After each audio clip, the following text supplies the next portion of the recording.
Welcome to this week's Weekly Wisdom. I'm Ross Tavendale, I'm the MD at Type A Media, and we're a digital marketing agency that helps brands find the optimal way to talk to more people online. Today we're going to be talking about the concept of ideation. Now, if you're an agency person and I say the word ideation, you'll just kind of shrug your shoulders and think nothing of it.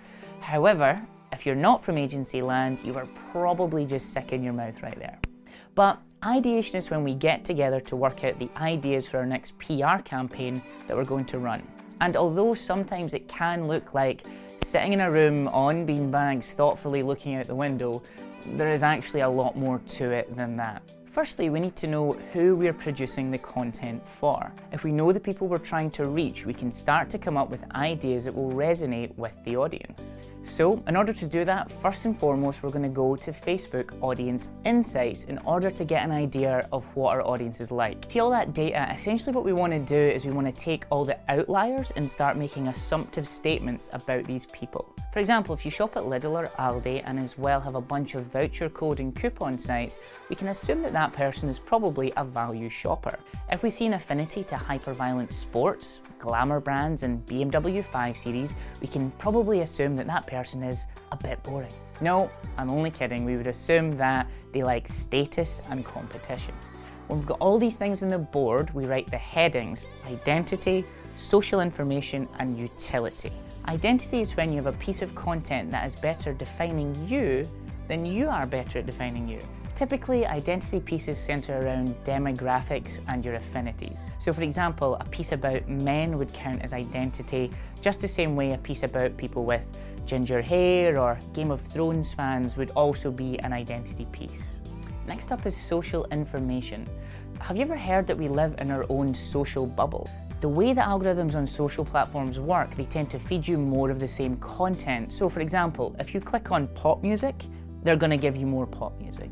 If you click on yoga videos, guess what? They're going to give you more yoga videos. But if we zoom out for a second to look at political and also social beliefs, the same thing is true. Click on more right-wing media, get more right-wing media, and vice versa, and so on and so forth. So with this in mind, I want to confirm your social bias or I want to break it. For example, a commonly held belief in the north of England is that people in London are miserable bastards. Which, after commuting 1 hour a day on the underground, paying 50% of your net worth to share a rat-infested flat with 3 middle-aged men who have their girlfriends around every weekend, I think that's perfectly acceptable that London people are miserable. But I digress. If I confirm social information, let's say by looking at the Office for National Statistics Happiness Index, I compare it to earnings or house prices, I can legitimately say that Londoners are either the richest and most miserable people in the UK, and with that story in the north of England, it confirms their bias. Oh, Londoners are miserable. However, if the opposite is true, and it actually says that Londoners are the happiest and wealthiest in the country, it breaks their social bias. Both work. Next up is utility, and utility really just means something that's useful. A utility piece of content is something that typically augments the user's life for the better and is a resource that they could potentially come back to over time. Examples would include things like calculators, infographics. Yes, infographics can be useful.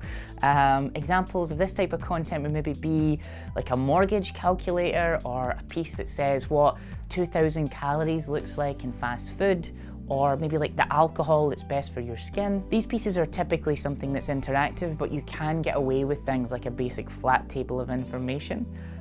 It's really the story surrounding the utility piece that matters, not what your creative director tells you. If you like this weekly wisdom, please do follow us on social. You can find me at rtavs. We're going to release an hour-long live ideation session over on the Type A website, so please make sure to follow us and don't miss that one. If you're a PR or a link builder, I guarantee you will get a lot of value from it. But that's everything for this week's weekly wisdom. Until next time, we will see you later.